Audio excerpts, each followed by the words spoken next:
How to improve your game sense. Or I have a better question, what will happen if you improve your game sense? By improving your game sense, you'll no longer have those losing streaks, you don't get killed by snipers, campers, dum-dums, nade spammers, or anything you find annoying or you keep dying to. Yup, you weren't unlucky, you just have skill issues.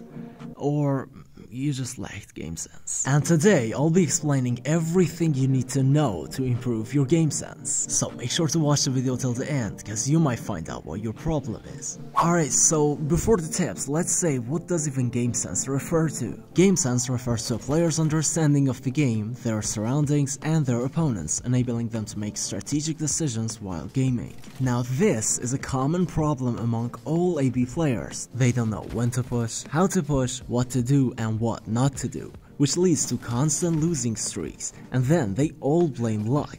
Bro, I swear I was just unlucky. But what if I prove you wrong? Stay with me now. So the first tip is map knowledge, which might sound simple, and it is simple if we say it's just knowing the spawns, extractions, and the hot zones, cause that's what most of the YouTubers say, right? But I would say teaching that is worthless, cause whether I tell you or not, you will eventually learn the map.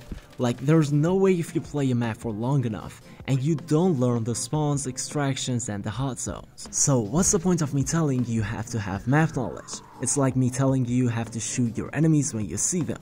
Like, bro, I already know that. But what I meant by map knowledge is way beyond that. You'll have map knowledge once you find the specific pattern in each map. Let me just give you an example. When you're playing Armory, where do you get naded the most? Like here, here, maybe even over here. Or when you're playing Northridge, where do you get sniped a lot? Probably next to the hotel, or over here. And where you get dum-dumped, inside the hotel, cable car, and camp service. Or let's just put it all the way around. If you had a sniper and you was playing Northridge, where would you go? Would you go inside the hotel? And if you had the MPX and you was playing Armory, wouldn't you go straight into the bunker or to the radar? Didn't you notice any pattern here? Like, you know if you had a sniper you would do the same, you died multiple times over there, and still when you get sniped you say I'm unlucky?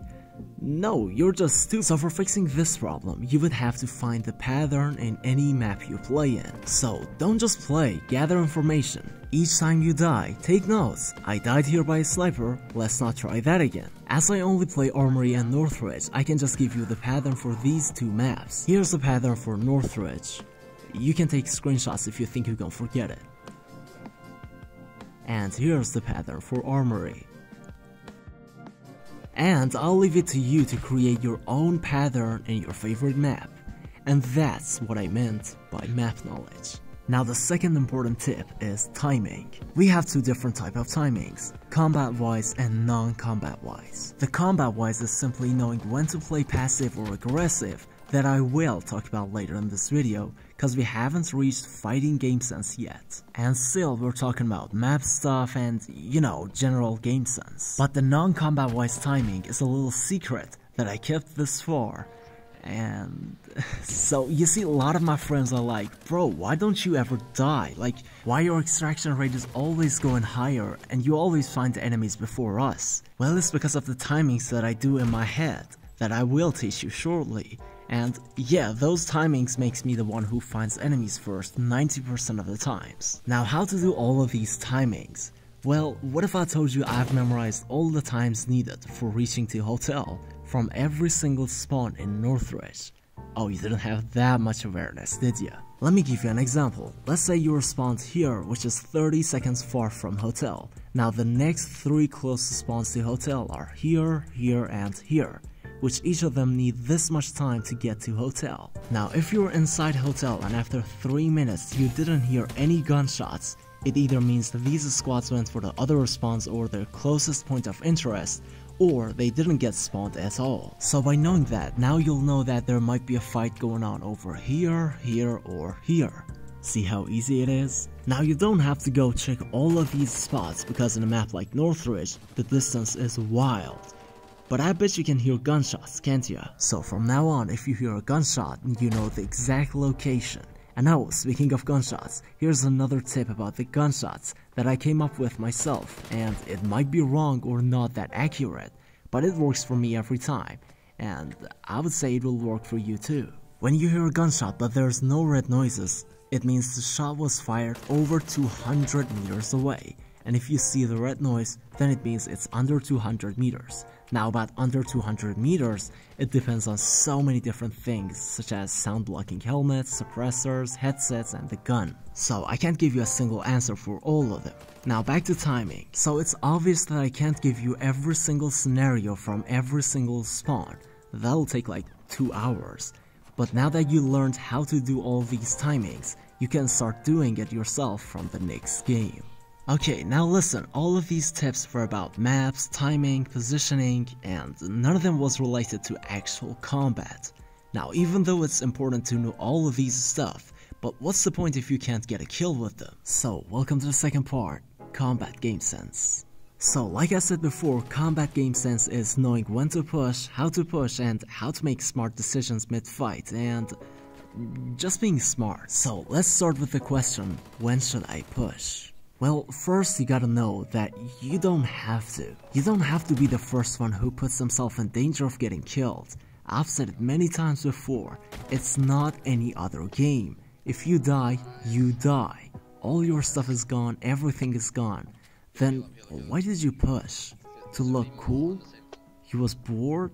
Like, come on. But there's actually a few situations which if you don't push, you'll lose the opportunity to kill and loot your enemies. First, third party. When they're busy fighting others, go get them. They're moving targets, bro. They're not even fighting back. Second, last 10 minutes. Brother, what are you doing? The game is over. If you don't push now, you don't even get the chance to loot them. So, come on, run away or fight. Third, snipers, low fire rate guns. If you don't push on these guys, they are going to eat you in long range, so you better get closer to them, which makes it harder for them to fight back. And the last, MK14 users. Especially if they're playing in Northridge or Armory, so it'll make it easier for them to absolutely obliterate your whole squad and get home with your loot. No, but I'm just joking. Don't ever push on MK14s. Never.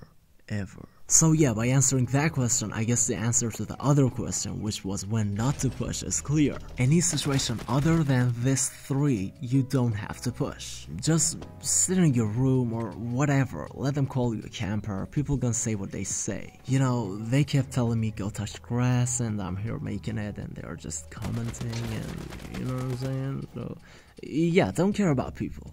Alright, so now the video is over, okay, but I have one more thing to say. The other day I saw this reel on Instagram and it was like, I think you should tell people how important they are to you. Not because they could leave at any moment, but because they are here now. I just wanted to say thank you to every single one of you and tell you how important you are to me. You see, I try my best to create entertaining and informative content for you guys. And I always try to reply every single comment. You can go check it out yourself.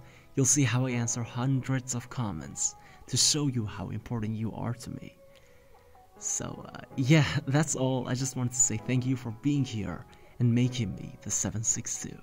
Love you all. See you in a bit.